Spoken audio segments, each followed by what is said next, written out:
বিয়ের পর মেয়েরা আসলে বাবার বাড়ি যেতে অনেক বেশি পছন্দ করে, প্রতিটা মেয়ে। সেখানে আমি বাবার বাড়ি যেতে একটা সময় অনেক ভয় পেতাম। আসসালামু আলাইকুম এভরিওয়ান, কী অবস্থা সবার, কেমন আছেন? আজকে শেয়ার করবো আমার জীবনের গল্প থেকে কিছুটা অংশ আপনাদের সাথে।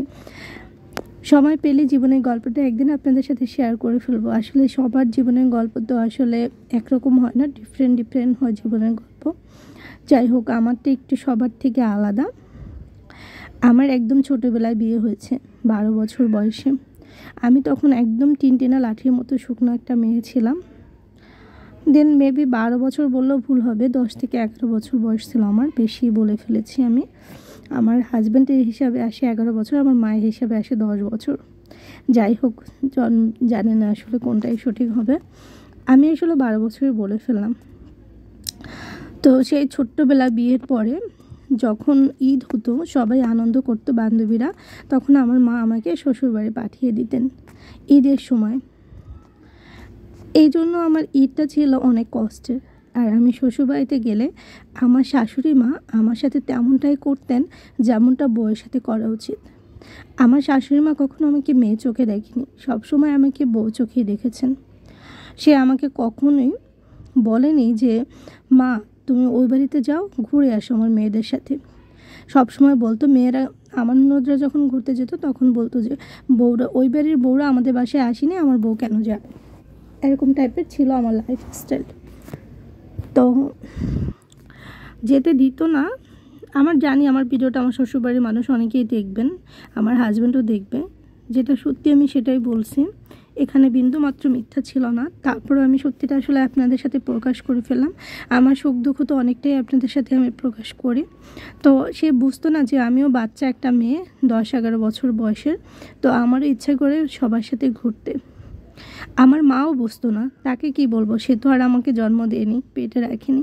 যে মা বাবা আমাকে জন্ম দিয়েছে, পেটে রাখেছে, তারাই আমাকে বোঝেনি কখনো। আর সে তো অন্য একটা মা, পরের মা, সে কীভাবে বুঝবে যে আমারও আনন্দ করতে ইচ্ছা করে।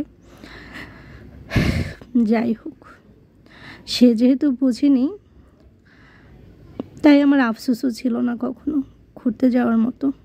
আমার হাজব্যান্ডও কখনো বুঝতো না যে আমাকে নিয়ে বাইরে বের হতে হবে, ঘুরতে বের হতে যেতে হয়, কখনোই বুঝতো না।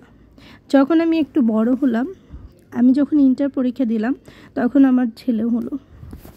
বড় বলতে আমার 16 বছর বয়সে আমার ছেলে হয়েছে। তখন কিছুদিন পর আমি অনেক কষ্ট করে আমার ছেলেকে 5 বছর পর্যন্ত নিজেই দেখাশোনা করতাম। বিয়ের পরে 12 বছর পর্যন্ত আমি শ্বশুর বাড়িতে, বাবার বাড়িতে এরকম আসা হয়ে চলতো।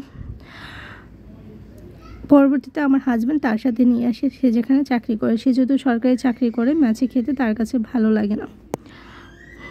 সম্পূর্ণটা কোনো কাল্পনিক না, আমার জীবনের গল্প থেকে আপনাদের সাথে শেয়ার করেছি।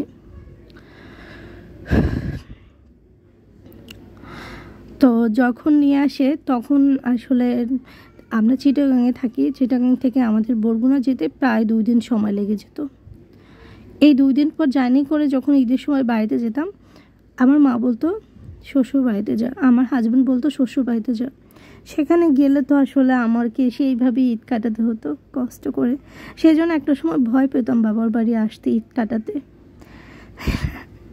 এখন কিছুদিন ধরে আসলে কি বলবো, এখন একটু বড় হয়েছি, নিজের বুঝ ব্যবস্থা হয়েছে।